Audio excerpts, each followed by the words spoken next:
Hello everybody, in this video we're going to make our first function, taking a code we've already written and putting it inside a function. Alright, let's get going.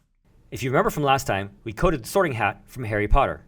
But the sorting hat doesn't just run for Harry Potter, it runs for Hermione, it runs for Malfoy.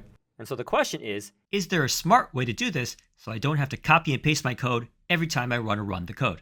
So here I have two codes that do the exact same thing. The one on the left is written without functions. It's the code you just wrote, run 3 times. The one on the right is the same exact code written with functions, and it's the code you're going to write for this lab with part of it blurred out. The code on the right is going to be considered by computer people to be better. Code with functions will be better. Why? Well, the first is readability. Here are the arrows. The arrows show where I'm selecting a hat. And so the difference is you have like 6 lines of code that may or may not be readable versus sorting hat, which is very readable and shorter. So in general, using functions will make your code more readable. And the other reason has to do with code maintenance. If I wanted to change the code where I wasn't using functions, if I wanted to change how I'm selecting my house, I would have to change the code here in the blue all 3 times. Whereas if I'm using functions, I only need to change the code once. So using functions makes it easier for me to make changes in my code.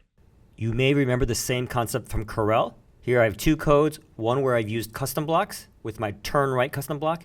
The code on the right is simpler, easier to read, and easier to change if I need to make a change. Here we are with the starter code. We've done this before. The link is in the description below. I'm going to zoom through it quick.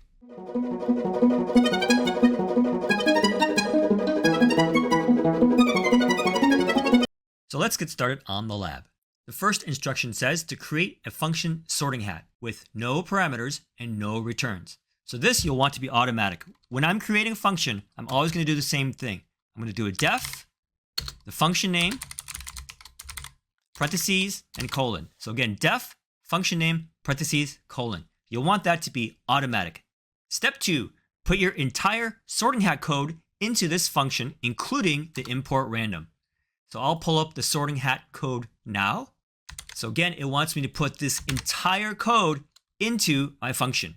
I know I'm inside my function because it's indented. And you know what? I'm just going to literally copy and paste the whole thing in.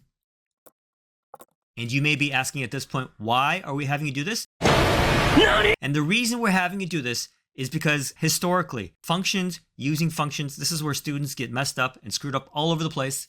And so we're going to give you a lab that's really, really easy, reusing code that you've already written. The only thing that you're learning in this lab is how to write a function and how to use a function. All right, so now I've done this and I'll click run. And when I do that, you'll see that nothing runs. None of my sorting hat codes run. And you might be wondering what's going on. Well, that's expected. And the analogy that I use in class is that of a cookie recipe. If I have a cookie recipe, I don't have cookies. I don't have cookies until I make the cookie recipe. And functions are the same thing. Right here, I have a function, but no code is going to run. And no code runs until I call the function. So let's do that now. How do I call a function? The way I do that is function name and parentheses.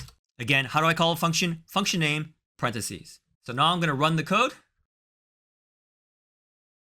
And when I do, it randomly gives me a house. The instructions are going to say that I should run this code 3 times. So I'll do that. So here you see the function is called 3 times, which means that the code runs 3 times. So again, just want to go over why we're having you do this code. We're having you do this code because over and over again, we've taught people how to use functions. It is the #1 place where people get messed up when learning Python. So we're having you write this code with a function. The algorithm part, the sorting hat, you've already written all that. You're just putting it inside the function. And the way you put it inside the function is you make the def, function name, parentheses, colon, and all the stuff that's inside the function is indented. Remember, by itself, the code will not run. The cookie recipe does not make cookies by itself. You have to make the cookie recipe. The function does not run code by itself. You have to call the function. And that's what we're doing here in these lines. All right, so that's pretty much it. Hope that was useful to you. And if it was, please give this video a like and subscribe to my channel. I'll see you next time.